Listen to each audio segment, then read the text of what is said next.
Hello दोस्तों, नमस्कार। Hope all is good. जैसा कि आप सब जानते हैं, हमने एक 27 नक्षत्रों की सीरीज़ शुरू की हुई है, जिसमें से अश्विनी और भरणी 2 नक्षत्र मैं ऑलरेडी अपने पिछले वीडियो में कवर कर चुकी हूँ। आज का मेरा तीसरा नक्षत्र है कृत्तिका नक्षत्र। ये कृत्तिका नक्षत्र दिखने में कैसा होता है? ये आकाशमंडल में 6 तारों के समूह की तरह नज़र आता है। 7वां जो इसका तारा है वो अदृश्य होता है, तो हमें सिर्फ 6 तारों के रूप में ही नज़र आता है। कृत्तिका नक्षत्र का संबंध भगवान शिव के पुत्र कार्तिकेय से जुड़ा हुआ है और कार्तिकेय देवताओं के सेनापति हैं। इसलिए इस नक्षत्र को कृत्तिका नक्षत्र भी कहा जाता है। कृत्तिका नक्षत्र का लॉर्ड सूर्य है। अब जैसा कि हम जानते हैं, एक राशि में 30 डिग्री होती है, तो एक नक्षत्र 13 डिग्री 20 मिनट का होता है। 30 डिग्री में से 13 डिग्री 20 मिनट अश्विनी नक्षत्र को चली गई। 13 डिग्री 20 मिनट से 26 डिग्री 40 मिनट तक भरणी नक्षत्र होता है और 26 डिग्री 40 मिनट से लेकर 10 डिग्री तक कृत्तिका नक्षत्र पाया जाता है। कृत्तिका नक्षत्र के 4 चरण होते हैं। 4 चरणों में से पहला चरण मेष राशि यानी कि एरीज में, जिसका कि लॉर्ड मंगल है, पहला चरण मेष राशि में होता है। बाकी के 3 चरण वृष राशि में जाते हैं, जिसका लॉर्ड शुक्र है और इसके डायटी कौन है? अग्नि देवता है। तो ये एक बीइंग अग्नि देवता, इट्स डायटी, ये एक बहुत सूर्य एक हॉट प्लैनेट है और 3 एनर्जीज आएंगी इसमें। पहले चरण में मंगल की, जो मैं जिसका नेचर मैं ऑलरेडी पिछले वीडियोस में आपको बता चुकी हूँ, शुक्र की और सूर्य की। तो जो भी जातक इस नक्षत्र में जन्म लेते हैं, उनमें तीनों की एनर्जी पाई जाती है। जिन लोगों का जन्म पहले कृत्तिका नक्षत्र के पहले चरण में होता है, वो ज़्यादातर मंगल से प्रभावित रहते हैं, क्योंकि एरीज मंगल की राशि है और बाकी के जो 3 चरण हैं वो वृष राशि में, टॉरस में पड़ते हैं, इसलिए उन पर ज़्यादा असर शुक्र का पड़ता है। तो आइए देखते हैं कि कृत्तिका नक्षत्र में जन्मे लोग का कैरेक्टर कैसा होता है, उनको कौन सा बिजनेस सूट करता है, देखने में वो कैसे होते हैं, उनकी इस नक्षत्र के से जुड़े लोगों को क्या कोई रोग हो सकता है और अगर होता है तो उसकी क्या रेमेडीज हैं। एज पर वैदिक एस्ट्रोलॉजी, क्योंकि सूर्य इस नक्षत्र का देवता है और सूर्य एक हॉट प्लैनेट है, तो ये इसमें जन्मे जातक कैसे होंगे? हॉट नेचर के होंगे। अग्नि इनका देवता है, तो ये फायरी होंगे, इम्पल्सिव होंगे, मीन्स थोड़े गुस्से वाले होंगे। जैसे कि इसका सिंबल है शार्प वेपन के रूप में, जो इसका सिंबल है शार्प वेपन, जैसे चाकू हो गया, तेज तलवार हो गई, उस्तरा और एक्स, ये सब जो कृत्तिका नक्षत्र को रिप्रेजेंट करते हैं। तो यही तेज धार वाले, जैसे कि इसका सिंबल है इस नक्षत्र का, तो ये जातकों में उनकी क्वालिटीज भी आती हैं, वो भी तेज तरार होते हैं, शार्प होते हैं। लेकिन शार्प का मतलब नहीं कि वो लड़ाके होते हैं। देखिए, शार्प, अब जो भी काटने वाला काम है, इस नक्षत्र में पाए जाने वाले लोग काटने वाला काम करते हैं। जैसे कि सर्जन है, सर्जन भी तो काटने वाला काम करते हैं। और जो क्रिमिनल्स हैं, वो भी काटने वाला काम करते हैं। तो ये पॉजिटिविटी में भी होते हैं और नेगेटिविटी दोनों। जैसे फायर, जो अग्नि है, वो जलाने का काम भी करती है और नष्ट करने का काम भी करती है। जब अग्नि जलती है तो हमारे जितने भी, हमारी पाचन क्रिया है, ये सब है, या जितने भी कीटाणु वगैरह, उनको भी खत्म करती है। पाचन शक्ति को बढ़ाती है, जिसको जठराग्नि कहते हैं।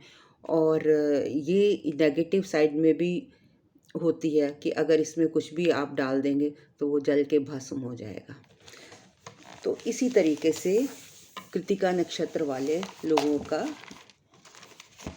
जो है कैरेक्टरिस्टिक्स होती हैं। कृतिका नक्षत्र में पाए जाने वाले लोग बहुत ही खूबसूरत होते हैं और ये जातक गुणी होते हैं। इनकी पर्सनैलिटी एक राजा की तरह होती है, because sun itself is a king. सूर्य ड्यूटीफुल होता है। तो ये इसमें इसके जो जातक हैं, कृतिका नक्षत्र को जो बिलोंग करते हैं, दे आर ड्यूटीफुल। वो अपने काम के धुन के पक्के होते हैं। वो किसी का भी एहसान लेना पसंद नहीं करते हैं। अगर वो खुद ही काम करना चाहते हैं, किसी की हेल्प लेना नहीं चाहते। अगर वो किसी की हेल्प लेते भी हैं तो वो किसी ना किसी फॉर्म में उसको, उसका बदला उतार देते हैं। उनको उनको they are very big critics. जैसे कि उसका सिंबल ही रिप्रेजेंट करता है, उसकी तरह बहुत बड़े क्रिटिक्स होते हैं। इनको दूसरों की गलतियां बहुत जल्दी पता लग जाती हैं, लेकिन उसका बेस होता है, ये लॉजिक होता है। ये यूं ही किसी को गलत साबित नहीं कर देते। अगर ये किसी में कुछ भी देखेंगे तो कोई अगर कमी होगी तो उनको बहुत जल्दी पता लग जाएगी और लॉजिक के साथ आपको समझाएंगे, हेल्प भी करेंगे आपको। अगर आप में कमी है तो आपको बताएंगे कि इसको इस तरीके से सुधारा जा सकता है। इनको किसी से सुनना पसंद नहीं है, क्योंकि ये बहुत ही ज़्यादा इंटेलिजेंट है और बहुत हार्ड वर्किंग होते हैं। किसी से मदद कभी लेते ही नहीं हैं। ये अपने कार्य में निपुण होते हैं, परफेक्ट होते हैं। और इन्हें वाइस वर्सा ये नहीं कि ये आप में ही कमी निकाल रहे हैं। कमी निकालेंगे तो होगी, कोई लॉजिक होगा, लॉजिकली आपको समझाएंगे। वाइस वर्सा इनको अपनी बड़ाई सुननी पसंद नहीं है। इनके अंदर जो कमियां हैं ये उसको जानना पसंद करते हैं। क्यों? क्योंकि जब तक कोई कमी बताएगा नहीं तो परफेक्शन कैसे आएगी। इसलिए ये अपनी कमियों को जानकर खुश होते हैं और उसको सुधारने की कोशिश करते हैं। ये ब्लंट होते हैं, स्ट्रेट फॉरवर्ड होते हैं। इनके अंदर एक हिडन नर्चरिंग क्वालिटी होती है, नरिशिंग क्वालिटी होती है, एक मदरली क्वालिटी होती है। ऊपर से देखने में तो ये बड़े रूखे नज़र आएंगे कि लगेगा कि बहुत रफ एंड टफ है। नहीं, लेकिन ऐसा नहीं होता। देखने में दिखते हैं लेकिन अंदर से बिल्कुल मोम की तरह, घिरी की तरह पिघले हुए होते हैं, नाजुक होते हैं। आपको बहुत टेंडरली ट्रीट करते हैं, क्योंकि ये आपको मुश्किलों में नहीं देख सकते, आपको मुश्किलों से बाहर निकालना चाहते हैं। तो थोड़ा-सा कई बार दूसरे को गलतफ़हमी हो जाती है कि they are rude, but they are not rude at all. इस नक्षत्र को बिलॉन्ग करने वाले जातक क्रिएटिव होते हैं। इनमें डिस्ट्रक्टिव एनर्जी भी होती है, क्योंकि फायर का नेचर है कि फायर जलती है तो बहुत, मतलब हम जैसे खाना पकाते हैं या हमारे अंदर जो भोजन पचता है तो जब फायर होती है उसी से तो होता है। लेकिन जब ये किसी को जलाती है तो उसको जलाकर वो डिस्ट्रक्टिवनेस होती, वो डिस्ट्रक्टिव पार्ट है इसका, उसको राख कर देती है। ये दिस दूसरी साइड इसकी है कि they represent purification, because sun itself is a soul. तो ये बिल्कुल हाई लेवल की इनमें प्योरिटी होती है। जो कृतिका नक्षत्र वाले लोग होते हैं, they are very pure people, they are very spiritual people. Then Krittika नक्षत्र के लोग अक्सर अपने घर से दूर चले जाते हैं। क्यों? किस पर्पस के लिए चले जाते हैं? या तो वो जॉब के लिए चले जाएंगे, या फिर कोई फैमिली सर्कमस्टेंसेस होंगी जिसकी वजह से इनको दूर जाकर सेटल होना पड़ता है, जैसे कि ये फॉरेन कंट्री में भी सेटल हो सकते हैं। These children are called mama's boys और ममाज चिल्ड्रन। माँ से इनको बहुत लाभ होता है, माँ से इनको बहुत प्यार होता है। पिता इनके अच्छी पोस्ट पर होते हैं, अच्छे वेल सेटल्ड होते हैं, लेकिन पिता से कोई खास लाभ नहीं उठा पाते। इनकी जो मैरिज होती है वो लव मैरिज के चांसेस होते हैं और अपनी मर्जी से होती है, मतलब फैमिली में नोन टू कोई पर्सन होगा उससे ही इनकी शादी अक्सर होती है। इनको जो पत्नी मिलती है वो काफ़ी हद तक उसमें एडमिनिस्ट्रेटिव क्वालिटी होती हैं, वो सुंदर होती हैं।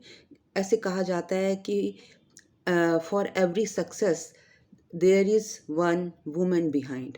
तो जो इनकी पत्नी होती है वो उसी तरीके की होती है, वो इनको सपोर्ट करती है, पर फैमिली लाइफ को ये फुली एंजॉय नहीं कर पाते, क्योंकि बिकॉज वन और द अनदर रीज़न, या तो जॉब की वजह से या फैमिली सर्कमस्टेंसेस कुछ ऐसी हो जाती हैं कि इनको घर से दूर जाना पड़ता है। These people have a very good appetite. इनका जो डाइजेस्टिव सिस्टम होता है वो बहुत अच्छा होता है, but they are prone to some dental disease, eye disease, wind gas की भी इनको प्रॉब्लम हो सकती है, पाइल्स की प्रॉब्लम हो सकती है। समटाइम्स अगर प्लानिटरी पोजीशन अच्छी नहीं बैठी हुई है, दे मे मीट एक्सीडेंट्स, और इनको इन सब से बचना चाहिए।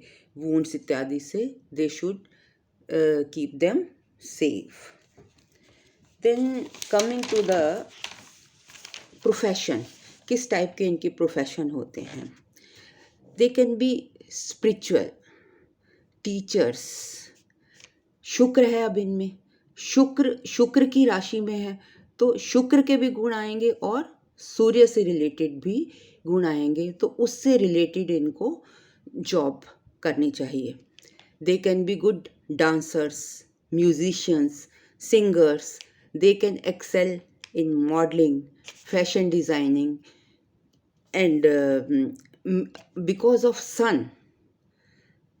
मिलिट्री कैरियर्स, जैसे कि ये पुलिस में जा सकते हैं, आर्मी में जा सकते हैं, और क्योंकि इसका सिंबल ही कटिंग वेपन की तरह है तो बार्बर्स, टेलर्स, जैसे टेलर्स कैंची यूज़ करते हैं, बार्बर्स उस्तरा यूज़ करते हैं, वेपन मेकर्स, इस तरीके की फील्ड में ये सक्सेसफुल हो सकते हैं। अब अगर जैसे कि मैं हर नक्षत्र के अंत में कुछ रेमेडीज़ बताती हूँ कि इस नक्षत्र के लिए रेमेडीज़ क्या है। सबसे पहले तो एज़ यूजुअल, जैसे कि हर नक्षत्र का एक मंत्र होता है, उसका ये मंत्र जाप करें, 10,000 मंत्र जाप करें, और जब वो 10,000 मंत्र हो जाएं तो दशांश हवन करवाएं। गूलर का वृक्ष होता है जिसका जड़ से लेकर पत्ता हर एक औषधि के रूप में यूज़ होता है, तो ये ज़्यादा से ज़्यादा गूलर के पेड़ लगाएं, उसकी औषधि यूज़ करें, किसी का दिल ना दुखाएं।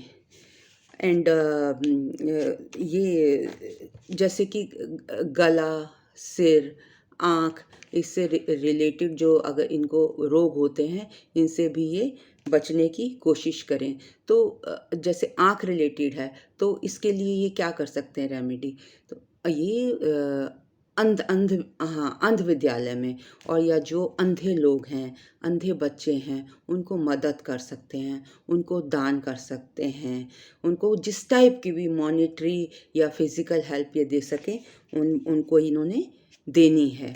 सूर्य को ये जल दें, और मंत्र का जाप तो मैंने आपको पहले ही बता दिया है।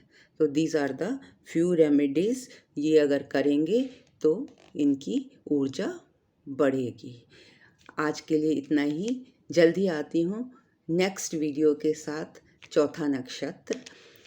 अगर आपने मेरा चैनल अभी तक कमेंट नहीं किया है, सब्सक्राइब नहीं किया है, तो मेरी आपके हाथ जोड़ के प्रार्थना है कि आप मेरे चैनल को सब्सक्राइब कीजिए। And thank you very much for listening me so patiently. आपकी कोई क्वेरी हो तो मेरे को डिस्क्रिप्शन बॉक्स में आप पूछ सकते हैं। मेरा कॉन्टैक्ट नंबर भी है, आप मेरे को फ़ोन भी कर सकते हैं। Thank you once again for listening so patiently. Bye bye.